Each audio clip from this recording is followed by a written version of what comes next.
kedatangan Pak Hendrioso yang bukan orang lain bagi saya menganggap beliau sebagai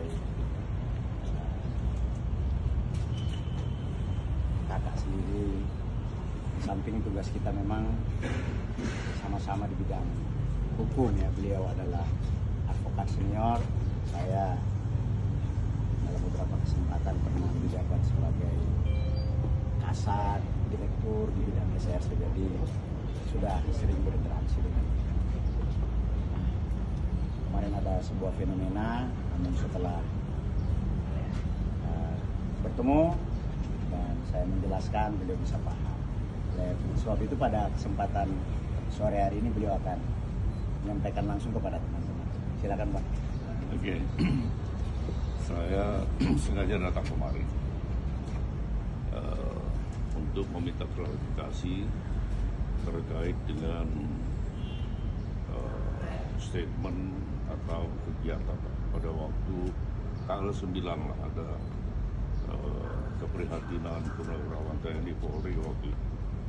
Kemudian dan itu sempat viral. Ya, saya mengatakan bahwa ada perintah khusus dari Kapolri kepada Direktur Binmas di seluruh Polda. Nah, kemudian berita itu jadi viral. Kemudian beberapa hari lalu, saya memang semestinya saya konfirmasi dari Pak Kapolri ya. Tapi karena buntu komunikasi, artinya saya tidak punya kontak beliau, dan sehingga saya nggak konfirmasi. Sudah itu beberapa hari ini, 2 hari yang lalu lah, saya dapat telepon dari beberapa Kapolda yang tidak perlu saya sebutkan, yang menyatakan bahwa informasi saya sampaikan itu nampaknya salah. Saya bilang kenapa?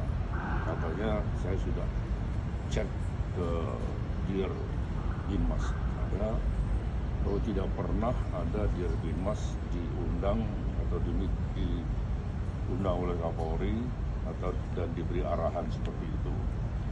Nah, kemudian saya nggak begitu langsung percaya ya. Kemudian saya baru tahu bahwa Binmas ini di bawah Bahar Kampolri. Baru saya konfirmasi sama beliau. Saya bilang, kalau saya nggak salah, saya bilang bahwa Binmas itu di bawah Bahar Kampolri. Betul Bang.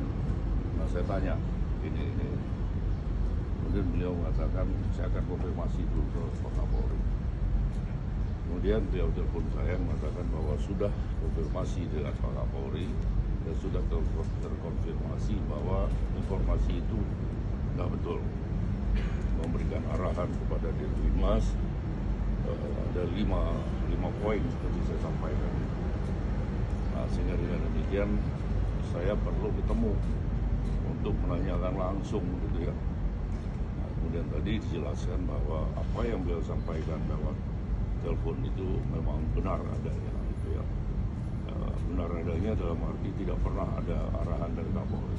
Itu aja, sebetulnya simpel aja. Kalau saya punya komunikasi dengan Pak Kapolri, mungkin saya bisa telepon seketika saya mendapatkan itu. Karena itu saya sudah dapat beberapa hari sebelumnya, dan pada waktu di perjalanan saya mau ke acara itu, saya buka WA, saya lihat ada itu. Nah, itu saya sampaikan situ. Dan saya sampaikan itu semata-mata karena kecintaan saya terhadap negeri ini melebihi kecintaan saya terhadap diri saya sendiri. Begitu juga kecintaan saya terhadap institusi Polri ya. Mungkin Pak Harkam bisa ingat bahwa kami berteman mulai dari beliau masih Kapolsek ya. Jadi saya selalu dekat dengan institusi ini ya. Dan saya cinta dengan institusi. Saya juga gak mau institusi ini sampai namanya nggak baik. Makanya saya sampaikan kalau memang ini benar, kalau ini nggak benar, supaya diklarifikasi ke saya. Tapi kalau memang benar, saya bilang mbok ya ditarik dan mbok ya malu. Ada saya katakan begitu, bahwa kalau setelah saya menyampaikan ini saya akan dipanggil oleh Baris Krim Polri, saya siap. Untungnya saya dapat telepon dari beberapa Kapolda itu tadi. Saya dapat telepon dari Kapolda, saya baru ingat bahwa Binmas di bawah ke Bahar Kam. Baru saya konfirmasi ke beliau itu. Jadi udah clear semuanya.